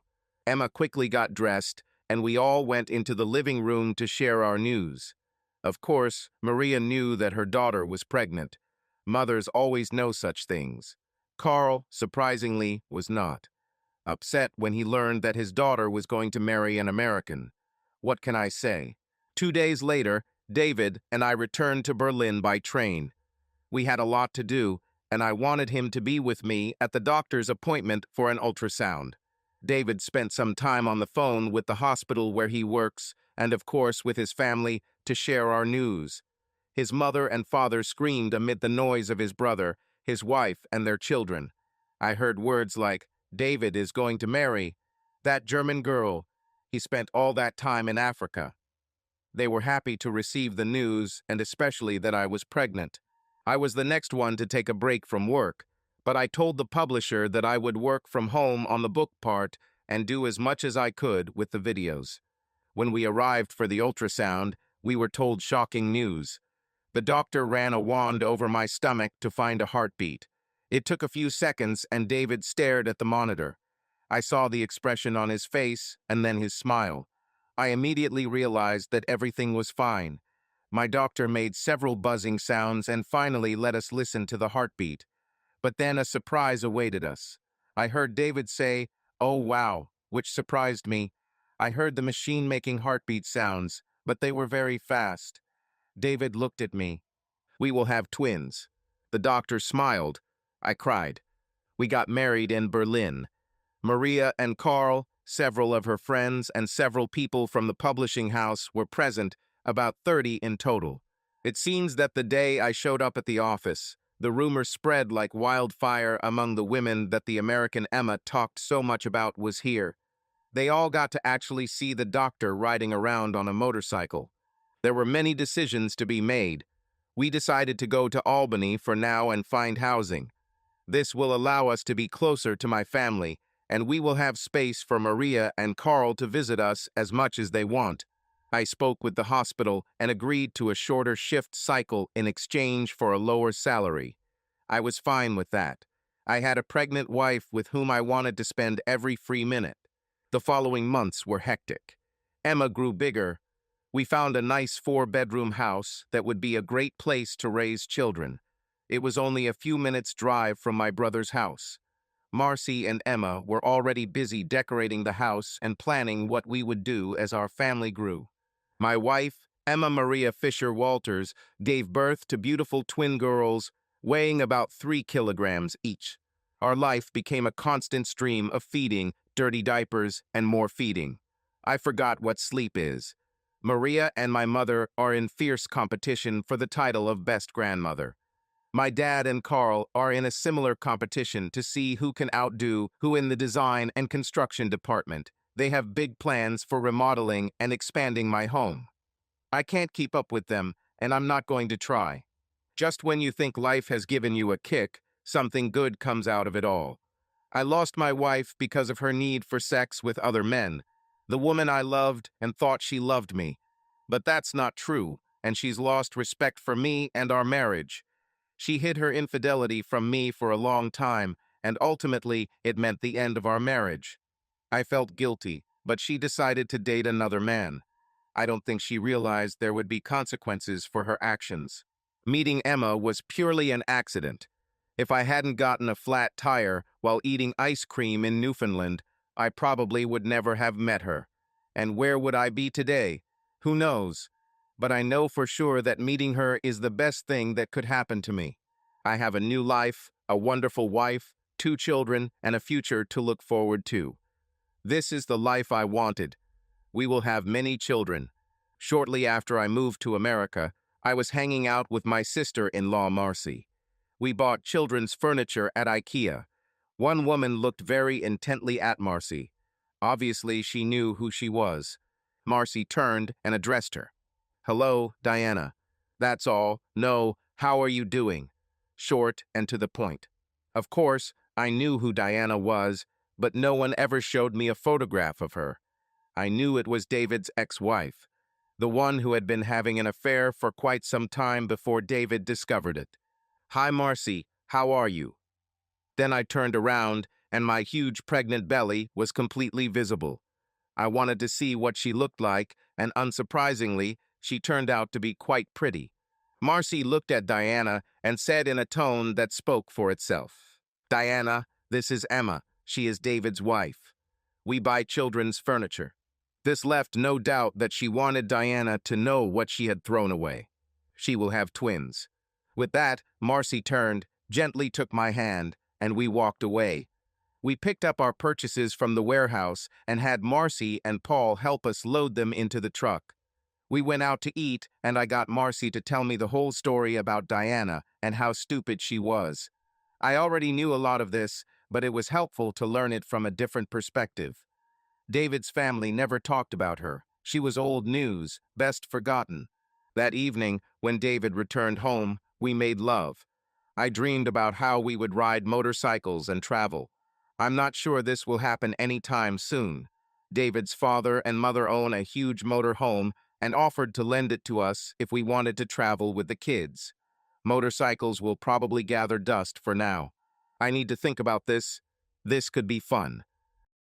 Subscribe to our channel so that your second chaff doesn't cheat on you, and go ahead and listen to the next story, because this story is nothing compared to the next one. If you're under 18, don't even think about listening to the next one. Listening to the next one. Listening to the next one. Listening to the next one. Listening to the next one.